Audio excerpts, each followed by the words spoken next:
Olá, meus amigos e amigas do YouTube, estamos começando com mais uma edição do Bom Dia Mercado. Meu nome é Theo Borges, sejam todos muito bem-vindos a esse canal. Vou fazer o meu planejamento de trabalho para essa terça-feira de Liga dos Campeões e de Libertadores aqui com vocês e convido vocês, obviamente, a participar aqui nos comentários comigo, tá bom? Se você quiser participar do sorteio da banca que eu faço diariamente, a banca da Betfair de R$ 30, eu vou deixar o regulamento no primeiro comentário fixado para você saber como é que funciona. E aí, além de participar aqui do nosso planejamento, você também participa do sorteio para ganhar essa banca de R$ 30 diretamente lá na Betfair, que é a parceira aqui do canal, tá bom?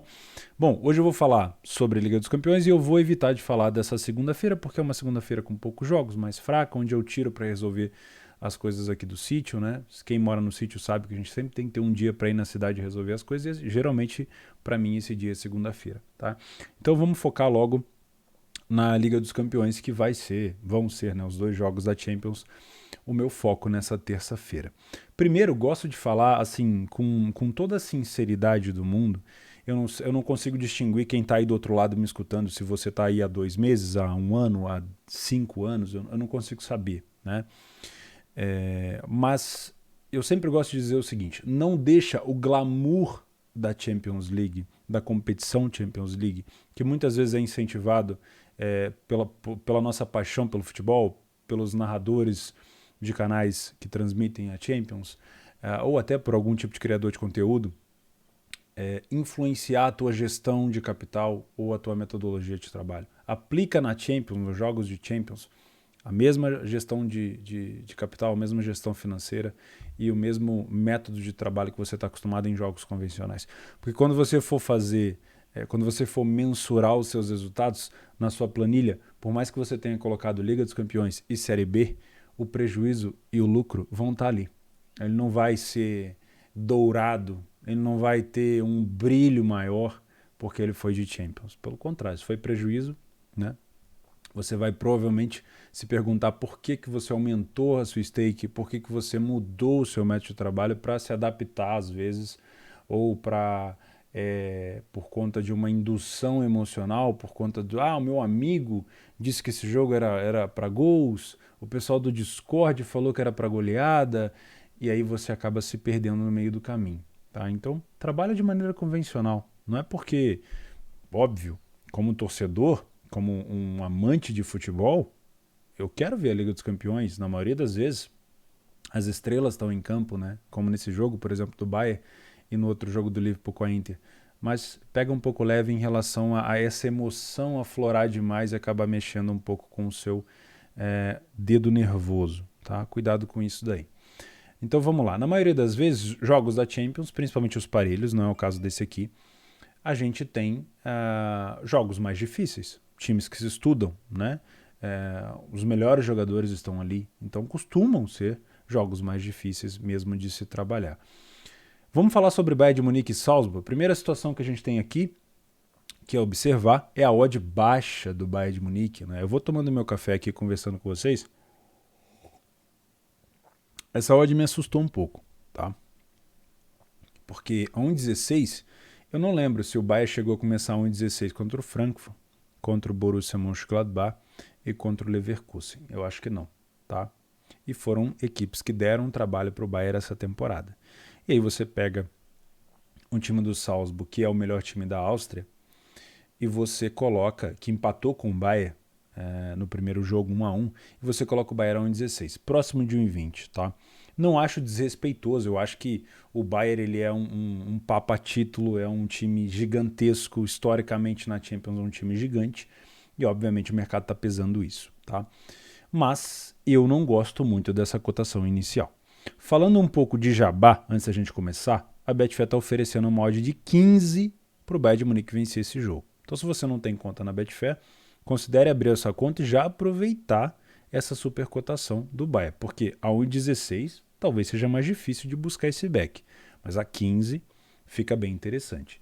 E você precisa de uma conta e estar inscrito aqui no canal para poder participar do sorteio que eu faço. Então, aproveita e já cria sua conta nesse link aqui embaixo para você aproveitar essa super odd do Bayern. Não sei se o Bayern vai vencer, né? Mas que existe uma grande chance, existe.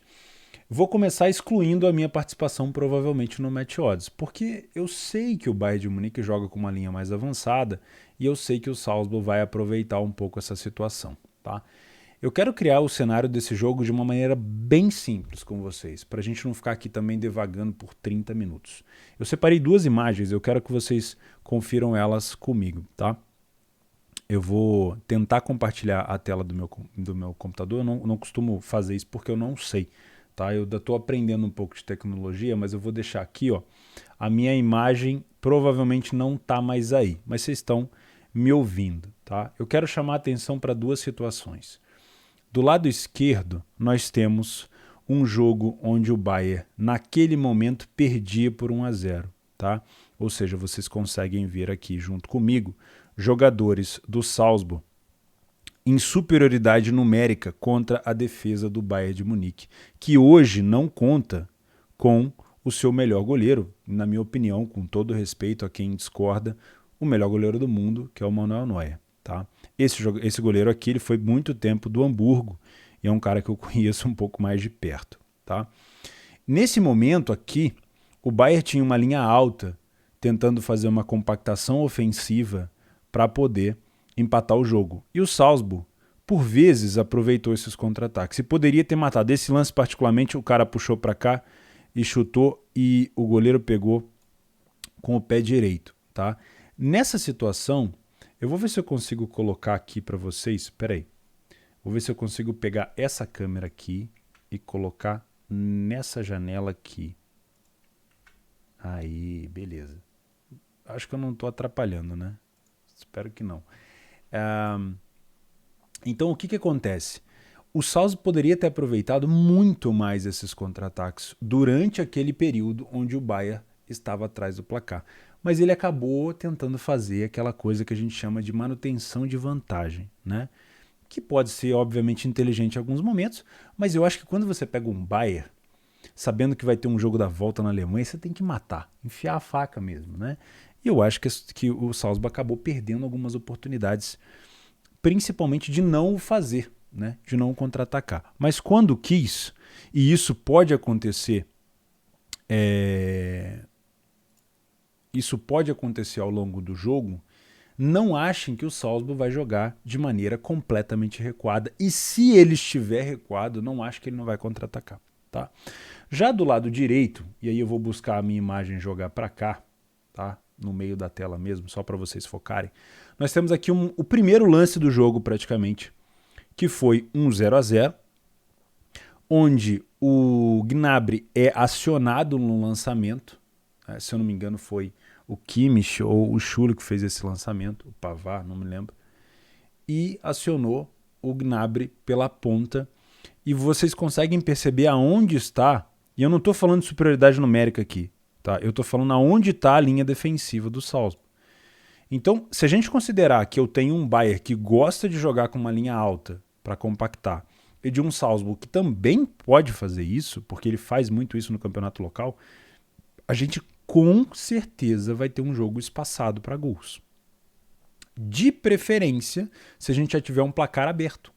Né? Se o Salzburg estiver na frente do Bayern na Alemanha, a gente vai ter esse cenário aqui acontecendo. Se o Bayern estiver na frente do Salzburg na Alemanha, a gente provavelmente vai ter esse cenário com superioridade numérica, ou então esse cenário que eu estou mostrando aqui, ao contrário. Né? O que eu quero chamar a atenção para isso? Que é muito difícil não vir trabalhar esse jogo para gols. Porque qualquer posição que você queira tomar no match odds, e aí como o match odds está muito baixo, provavelmente vai ser uma posição a favor do Bayern, você tem que lembrar disso daqui. Ó. Você tem que lembrar que o Bayern tem uma linha ofensiva alta, tem um goleiro que, na minha opinião, não passa confiança, e tem uma zaga que ultimamente tem falhado demais. Tá? Então, back Bayern eu não venho para trabalhar. Tá? Eu venho para trabalhar gols. Qual que é o grande problema, voltando para cá agora, chega de fazer desenho, deixa eu fechar aqui, espero que vocês tenham gostado, mas eu peguei aqui, eu estava vendo os melhores momentos. Qual que é o grande problema da gente ter uma equipe super favorita em campo? É que os mercados de gols, eles se amassam. Então, eu quero trabalhar gols, mas aonde? No HT? Na longa exposição? no limite, no over à frente, todos os mercados que eu citei aqui vão estar esmagados, porque o mercado já espera um Bayern com a bola, provavelmente, e um Salzburg muito perigoso no contra. E eu não descarto a possibilidade do Salzburg surpreender o Bayern, tá? Fazendo gols, não somente um. Tá? Então eu venho com a ideia de trabalhar uma longa exposição, principalmente pelo fato de ser o jogo decisivo, né? Porque é oitavas de final, mas é o jogo da volta. Então, geralmente, o jogo da volta é um pouco mais pegado. Se o Bayern sair na frente, o Salzburg vai ter que sair para o jogo. A gente vai ter, provavelmente, um jogo bem inclinado para gols, principalmente do Bayern. Se o Salzburg sair na frente, eu não acredito que o Salzburg vai deixar de contra-atacar. Pode ser que ele perca as oportunidades que tenha, mas eu não acredito. Para mim, para uma longa exposição, vou falar aqui de 3,5, 4,5 para cima, eu preciso que o Bayern saia na frente, porque é aquele time que tem gana. O Bayern não para, né? Para quem trabalha o Bayern sabe disso, principalmente na Alemanha, o Bayern não para. Então, sabendo que ele pode correr o risco, é bem provável que se ele fizer primeiro, ele acabe punindo o Salzburg no contra-ataque, tá bom? Fatores importantíssimos aqui, deixa eu ver se a gente tem alguma informação de jogadores, mas fatores que podem prejudicar bastante. A falta do Neuer me deixa com os cabelos em pé. Juro pra você. Por gostar do Bayern, por saber que o Bayern tem o risco de ser eliminado, né? O goleiro Jurec, né? Sven Jurec, ele não passa confiança, mas ele não é um goleiro ruim. É aquele tipo de goleiro que você provavelmente já teve no seu time, né? Aquele que chama gol, né? Da onde o cara chuta, ele aceita. Ou então acontece coisas assim absurdas, bate num zagueiro, bate no outro, esbarra no goleiro e entra, né? Esse tipo de situação acontece bastante com ele. Outro jogador que acaba falhando muito, mesmo tendo muita velocidade, é o Upamecano. Eu não tenho críticas ao futebol do Upamecano, mas eu acredito que o Upamecano acabe falhando muito nas transições defensivas. Tá? Eu acho que é um zagueiro que tem velocidade, que tem visão de jogo, que sai muito bem para o jogo, é bom na bola aérea, mas eu acho que ele faz uma transição defensiva às vezes equivocada, que deixa muito espaço. Tá? Então eu acho que isso pode ser um fator decisivo também. Mas acho que o Bayern é favorito, mas eu venho para trabalhar aqui o mercado de gols. Muito cuidado se você vem para trabalhar o back Bayern antes no 0-0, tá? Que é onde a gente pode ter uma trocação franca muito forte e acabar por algum erro individual ou algum chute de fora da área, como foi, por exemplo, um chute na entrada da área, o primeiro gol do Salzburg no último jogo, a gente ter o Bayern acabar sofrendo primeiro, tá bom? Então vou marcar aqui mercado de gols. Vamos dar uma aprofundada nas estatísticas de Bundesliga e campeonato austríaco. O Bayern dentro de casa tem uma média de quase 3 gols por jogo. Aqui, blá blá blá, a gente já sabe tudo, né? Eu não tenho dados de bola parada da Áustria, mas eu tenho da Alemanha. O Bayern é um dos times que mais marca. Aqui os contra-ataques que eu comentei, que é o que vai me favorecer muito o mercado de gols, é o Bayern sair na frente, né? E é isso. Não tem muito o que se dizer aqui. A gente pode ter uma incidência muito grande de gols no final do jogo, né? Principalmente aqui pelo lado do Salzburg, né? Onde um time que se expõe bastante. E olha só que interessante, não aconteceu isso no primeiro jogo, mas olha aqui, ó, o Salzburg sofre a maioria dos seus gols no começo do jogo, no começo do primeiro tempo. Então, se o Bayern sair, o primeiro jogo, o Salzburg marcou primeiro bem rápido. Se o Bayern sair na frente, eu já tenho uma tendência de ter o Salzburg sofrendo mais gols no primeiro tempo. O Bayern pode aproveitar demais para já matar esse jogo na primeira parte, tá bom? Então eu venho para trabalhar gols, tomaria bastante cuidado com o match odds aqui, tá? Agora, se o Bayern já estiver na frente, aí uma possível goleada, né? Tudo isso cabe em metodologias que você tenha, não inventa, tá bom? Agora falando de Liverpool e Inter, é um jogo mais complicado para mim, é um jogo onde eu tenho um pouco mais de... Como é que eu vou dizer? Eu fico um pouco mais receoso para tomar alguma posição, porque o primeiro jogo foi muito disputado, foi muito pautado nas bolas aéreas, os melhores momentos quase sempre eram de escanteios, e aí os escanteios geravam contra-ataques, então vocês vão perceber que não vão ser comprar posições no match odds não vai ser uma situação muito agradável na maioria das vezes, porque a Inter precisa sair para o jogo desesperadamente, e se a Inter conseguir fazer uma pressão com linhas altas, com compactação ofensiva, o Liverpool vai expor os contra-ataques. E se o Liverpool conseguir usar os escanteios também, o Liverpool é um dos times que mais marca de bola parada na Premier League, né? E vocês sabem que o primeiro gol do Firmino veio de um escanteio, né? O Liverpool já tinha tentado incessantemente, e o rebote, né, que o Salah pegou também veio de uma bola alçada na área. Então, são dois times que vão usar muito desse pretexto para poder tentar buscar a classificação. A classificação do Liverpool me parece um pouco mais realista pelo 2-0. Né? A Inter teve algumas oportunidades, mas apesar da Inter merecer uma sorte um pouco melhor, não foi assim, talvez, tão absurdo o Liverpool ter vencido. Talvez o placar um pouco mais elástico, né, para um jogo daquele. Eu não venho também para trabalhar aqui match odds. Por quê? Vou tentar explicar para vocês. As posições de match odds num jogo onde a gente tem muita incidência de bola parada, elas podem ser mais complicadas, porque se eu tenho trocação e bola parada, eu vou ter, por exemplo, eu estou supondo, tá? Leia Inter. Quero comprar uma posição de Leia a pior equipe em campo na Inter. Aí eu tenho um escanteio a favor do Liverpool. O primeiro contra-ataque da Inter já vai fazer o mercado movimentar. Mas eu posso considerar isso uma situação de alerta e não fechar a posição. Só que como a Inter é muito boa na bola parada, pode ser que ela consiga daquele contra-ataque um escanteio, já vai me obrigar a fechar. Como o Liverpool já está com uma vantagem no placar, eu fecho o escanteio da Inter, imediatamente depois o Liverpool tem um contra-ataque e leva muito perigo para a Inter. Aí eu penso, vou comprar novamente a posição em Lei Inter, porque talvez aquele contra-ataque com escanteio só tenha sido um alerta. E aí, de novo, essa situação se repete. Você fica comprando situações a favor de um time que você acha que está melhor, mas tendo que fechar em situação de bola parada, porque é o que a Inter provavelmente deve tentar fazer. Eu imagino um cenário do Liverpool ficando com a bola no início, dando até uma surpreendida, porque a Inter que precisa do jogo, mas a Inter aos poucos vai empurrando o Liverpool para trás e o Liverpool deve jogar no contra-ataque nas bolas paradas, tá? Mas se eu for trabalhar aqui, vai ser situações mais voltadas para bolas paradas específicas, por exemplo, não no 0-0, mas num jogo já desempatado, porque eu tenho, por exemplo, né, o Liverpool marcando 1-0, eu vou ter o quê? Um mercado estagnado.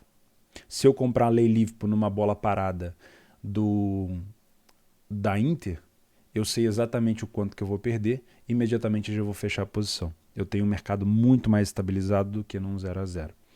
Se eu comprar um Lei Inter, caso a Inter esteja na frente numa bola parada do Liverpool, eu sei que eu também vou estar com probabilidades boas a meu favor, porque o Liverpool marca muitos gols de bola aérea. Já vou mostrar os dados aqui para vocês. Mas eu prefiro essa oscilação menor do mercado em jogo desempatado.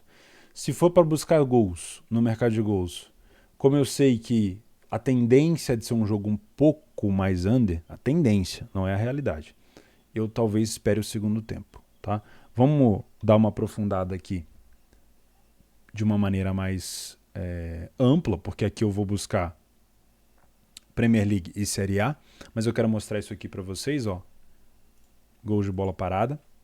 Dá para sentir que é uma incidência muito grande, né?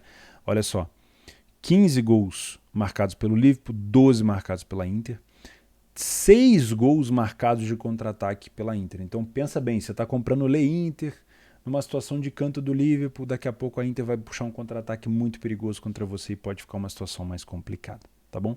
Então, se for trabalhar match odds aqui, tenha muito cuidado e verifica se realmente os cantos da Inter não estão os contra-ataques da Inter não estão encaixando, verifica se você for comprar Liverpool, se o Liverpool não está conseguindo escanteio com frequência ou bola parada com frequência, porque é uma arma muito letal do time inglês, tá? Vamos dar uma olhada aqui nas defesas. Olha só, o Liverpool nessa competição da Premier League, eu não estou falando da Champions, o Liverpool ainda não tomou dentro de casa, em Anfield, mais do que 2 gols. E a Inter precisa desses 2 gols, né? E o Liverpool não deixou de marcar em nenhuma vez que jogou dentro de casa, pelo menos na Premier League. Tá? Isso é um fator preocupante para a Inter. Né? A gente pode ver aqui nos minutos dos gols que o Liverpool costuma marcar no finalzinho dos dois tempos, 81 aos 90 e 31 aos 40. Né?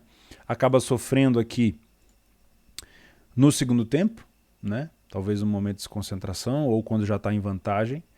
E a Inter é mais distribuída, né? Acaba sofrendo um pouco no final, sofre também no começo do jogo. Tem um momento bom aqui de decisão antes do intervalo. Enfim. Jogadores-chave, não preciso nem comentar, né? Se não tiver suspenso, Lautaro Martinez com 14 gols e Dzeko no segundo tempo. Por que eu falo Dzeko no segundo tempo? Ele tem marcado a maioria dos gols dele no segundo tempo, tá? Então é um homem de decisão. Nicolo Barella, um cara que a marcação-pressão dele é absurda, os passes em profundidade também são muito bons. Do Liverpool, acho que é chover no molhado, né? E dá sempre uma olhada nas laterais, quem cruza, né? O Arnold principalmente, com os cruzamentos pela direita, e o Van Dijk, que sobe para cabecear muito bem. Deixa eu ver se tem algum jogador aqui que está suspenso. O Firmino é dúvida, o Matip é dúvida, o Thiago e na Inter não tem. Tá? Eu não tenho certeza, com toda a sinceridade com vocês, eu não tenho certeza sobre os desfalques. Eu vou dar uma pesquisada antes sobre isso, tá bom? Então, jogo do Liverpool, o que eu vou fazer? Vou tentar buscar bolas paradas, desde que o jogo esteja desempatado, é uma coisa que eu gosto, tá? Se você quiser comprar bola parada em jogo empatado, 0-0, onde você tem incidência de dois times bons de contra-ataque, compra no mercado de gols, tá? Fica muito mais fácil, porque aí você não fica aquela dúvida, caramba, comprei a favor de um time e tô tomando contra-ataque da outra. Se você tá a favor de gol, você tá protegido, né? Você tá bem cercado, tá bom? Não descarto trabalhar gols aqui, mas aí seria um cenário para o final do jogo. Tá? Na Libertadores da América, a gente tem o América Mineiro contra o Barcelona de Guayaquil. Esse é um jogo muito difícil para o América. O Barcelona também, assim como era o Guarani, tem muita tradição na Libertadores. É o atual, né, semifinalista, ele perdeu para o Flamengo na semifinal da Libertadores passada. É um time de muita torcida. Eu não sei quanto vai começar a odd do América, não estou vendo ela aqui. Eu vou até dar uma espionada. Vocês me desculpem, eu não tinha isso preparado aqui, mas eu quero ver essa odd do América aqui. Esse jogo acontece 9h30, 1,75. A odd do América que começou contra o Guarani do Paraguai foi 1,50. A gente já tem um aumento, né? Mas eu ainda acho essa odd do América baixa, tá? Eu ainda acho. Pela força da camisa do Barcelona, mas lembra de uma coisa. No jogo contra o Guarani, eu achei a odd do América ridícula em casa. E o América perdeu. Mas uma coisa não tem nada a ver com a outra. O jogo, se eu fosse trabalhar aquele jogo, eu teria trabalhado provavelmente em Lei Guarani. Porque o América amassou o jogo inteiro, foi perder no finalzinho. Então, como trader, a odd inicial me diz pouca informação. O que eu preciso ver é durante o jogo. Aquela odd inicial do América, como trader, pareceu horrorosa, mas dentro de campo se confirmou. E eu não tive o que fazer. Né? Agora, como punter, para quem sabe precificar, sabe colocar peso nos elencos, no peso da camisa, né, nos jogadores chaves das equipes, talvez tenha ganhado dinheiro naquele jogo de ida. Acabou que na volta o América tomou 2-0, virou o jogo e passou nos penais. Mas é um jogo muito importante para o América. O Tottenham já vai ganhando de 3-0 do Everton. Eu imaginei que seria um jogo para gols. Principalmente se o Tottenham saísse na frente, mas eu não estou fazendo. Mas eu acredito que esse jogo aqui, a gente pode ter um cenário de correção da odd do América. Eu não acho que o Barcelona vai jogar de forma tão... Como é que foi o termo que eu usaria para o Guarani? Não é covarde, mas o América... O Guarani praticamente foi para Minas para defender. Eu não acho que vai ser o caso do Barcelona de Guayaquil. E o Barcelona de Guayaquil é muito bom de contra-ataque. O América com essa linha alta pode acabar se complicando. Então, toma muito cuidado com a saúde do América aqui, que existe campo aqui para correção. Tá? Eu vou até colocar aqui possível correção de preço. Que mais que a gente tem? A Championship, aqui eu não tenho feito, né? Eu tenho que me organizar nos próximos anos para dar uma olhada na Championship. O time do Fulham, por exemplo. Olha, eu vou dar uma olhada com vocês aqui, ó. Olha que interessante o Fulham. Cadê? Fulham. Cadê? Olha isso. Fora de casa, 87% das vezes ele marcou primeiro. Marcou 16 gols de bola parada. O time do Swansea sofreu 7. Swansea, que também é um time bem conhecido. Ou seja, tem tudo para ser um jogo muito bom de se assistir. Mas eu não tenho experiência com as equipes, né? A gente tem uma odd do Fulham aqui, ó, 1,70. Mas eu realmente não tenho. Mas enfim, tá a informação aí no PDF de apoio. Hoje eu não encontrei nenhuma odd bacana. Lembrando do PC, odd bacana, para as grandes probabilidades. Eu consegui fazer agora, hoje, segunda-feira eu tiro para resolver as coisas, né? Consegui levantar como é que tá as nossas grandes probabilidades. Estamos em prejuízo em alguns métodos, olha só. Na verdade, eu sempre falo para vocês que grandes probabilidades não são dicas de entrada. São para você olhar ao vivo, né? Observar o jogo e ver se tem leitura. Mas o que eu estou fazendo? Como eu estou dizendo que existe uma grande probabilidade estatística, eu faço questão de anotar junto com a odd inicial, porque eu quero ver se realmente teria um resultado positivo ou não, né? Mas eu não faço e se eu fosse fazer, eu usaria o ao vivo para comparar. Olha só, o 1,5 está tendo um resultado muito bom, né? Já o over 2,5 e o ambas marcam estão tendo resultados ruins. Tá? A gente já chegou a ter aqui 8 stakes de lucro, agora está com 4 negativo. E eu vou anotando e mostrando para vocês, tá bom? Mas claro, não considerem como dicas de entrada. Isso aqui é uma grande probabilidade, mas não dá para usar estatística crua em tudo, porque as casas de apostas também têm estatísticas. Então, a gente precisa confrontar estatística e leitura, que é o que eu gosto de fazer, o que me dá muito resultado. Mas enfim, fica aqui. Se eu ajudei você de alguma forma, meu caro gafanhoto, eu convido você a se inscrever nesse canal e me acompanhar pelos próximos vídeos do Bom Dia Mercado, de conteúdos. Se você não conhece meu curso ainda, tem um link aqui embaixo para você aprender mais sobre o trade esportivo de graça, um curso completo que eu garanto a qualidade porque foi muito bem desenvolvido por alguém muito perfeccionista, que no caso sou eu, tá? E se você quiser participar do sorteio de R$30 por dia que eu vou fazer, provavelmente ao longo desse ano inteiro, juntamente com a minha parceira aqui, Betfair, fica aqui embaixo o regulamento no comentário fixado para você participar e fica também o link da Betfair para você se inscrever, para você participar do sorteio, tá bom? Uma excelente terça-feira de Champions para você, a gente se vê amanhã para falar dos jogos de quarta e um grande abraço.